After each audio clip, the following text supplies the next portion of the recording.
The mind. It can be very weak and incredibly powerful all at the same time. It's your mind that can set you free or leave you in bondage. It can be manipulated by social engineers or act as a critically thinking fortress against a barrage of deceptive narratives and techniques. With increasing frequency, I talk about what's known as Stockholm Syndrome and cognitive dissonance. These are objectively observable behaviors, and they're startling in the way they play out. Remember the J.C. Duggard story? She was reunited with her family back in 2009 after being held captive for 18 years. She was apparently kidnapped at a bus stop near her home in South Lake Tahoe, California, when she was 11 years old.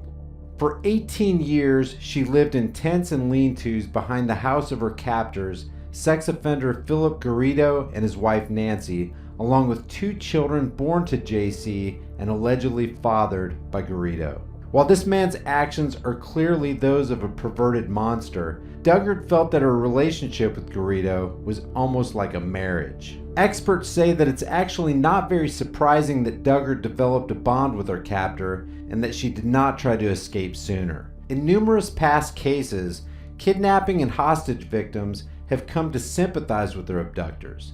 And believe it or not, this is apparently not out of the ordinary. Matter of fact, it's a common and expected occurrence.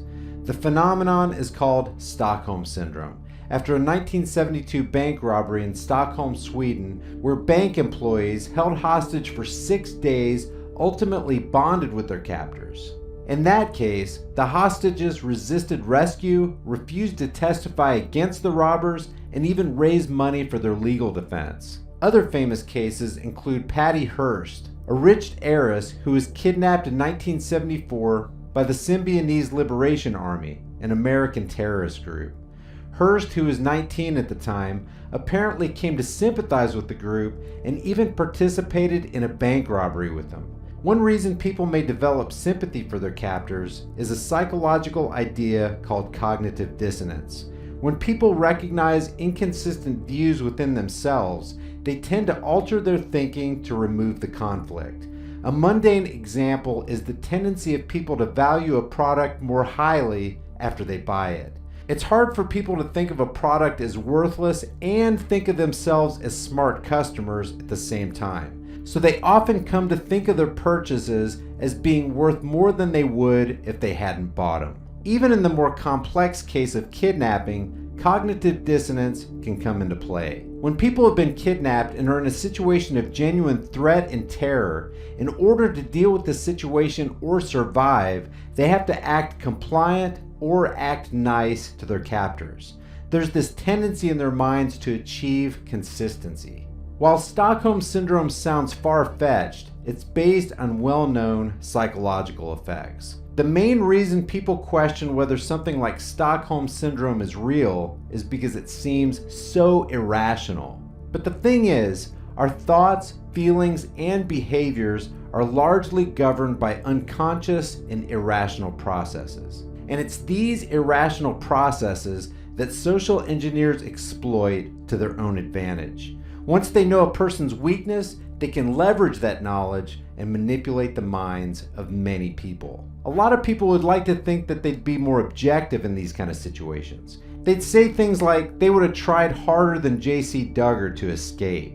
Then they get into the game of victim blaming. But taking refuge in cognitive dissonance is the way they deal with the traumatic situation where they're desperately trying to bring what's happened into a mental balance and escape from inner turmoil and pain. And that's why I said at the beginning of the video that the mind can be very weak and extremely powerful all at the same time. And this cognitive dissonance is a double-edged sword. It may make you more comfortable as your mind races to deflect grave inconsistencies and contradictions, but in the final analysis, it leaves you as a hopeless and quivering victim because it constructs prison bars in your mind that are very difficult to penetrate. Stockholm Syndrome also appears to be relatively common among the few cases of long-term kidnappings that have been publicized. Whenever an abuser shows acts of kindness toward you, it shows you some hope that you'll survive. That, combined with the terror of what could happen, sets the stage for wanting to please the abductor and eventually feeling positive toward the abuser as a way of coping.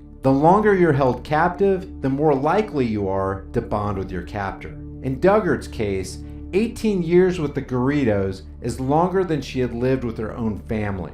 Garrido was the only source of support or any positive as well as negative interactions in her life because she'd been so sheltered, so she didn't know anybody else to that degree. Bonding with a kidnapper is not just a mental coping skill, but a physical survival strategy. Since Duggard's life was at the mercy of the Garridos, and she depended on them for food and shelter, it was in her best interest to bond to protect herself from further abuse.